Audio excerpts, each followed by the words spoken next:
গোটা রাজ্য জুড়ে যে নৈরাজ্য, সেই নৈরাজ্যের প্রতিবাদে ভারতের কমিউনিস্ট পার্টি মার্ক্সবাদীর পক্ষ থেকে বাংলা বাঁচাও যাত্রা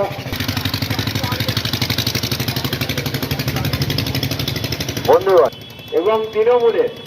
নৈরাজ্যের প্রতিবাদে গোটা রাজ্য জুড়ে যে বাংলা বাঁচাও যাত্রা ভারতের কমিউনিস্ট পার্টি মার্ক্সবাদীর পক্ষ থেকে সেই বাংলা বাঁচাও যাত্রা শুরু হয়েছে। বাংলা বাঁচাও যাত্রা যাবে সমবায় পল্লী পর্যন্ত।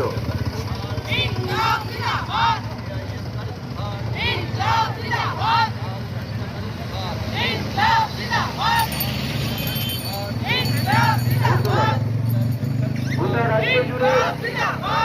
চুরি, দুর্নীতি, তোলাবাজি এবং তৃণমূলের যে নৈরাজ্য,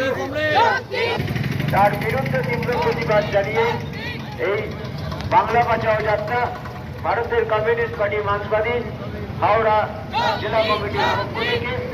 এই বর্গাছিয়া থেকে যে বাংলা বাঁচাও যাত্রা শুরু হয়েছে, সেই বাংলাবে আজ এবং কাল এই 2 দিন ব্যাপী শুভবুদ্ধি সম্পন্ন মানুষের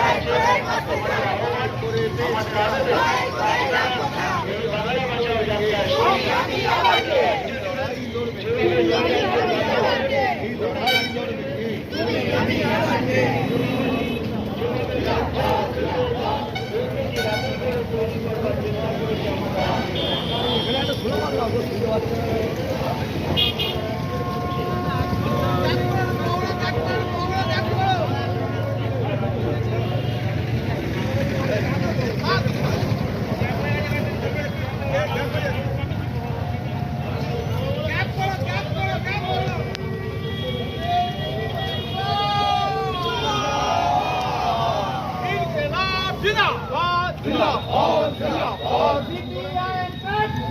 Zindabad!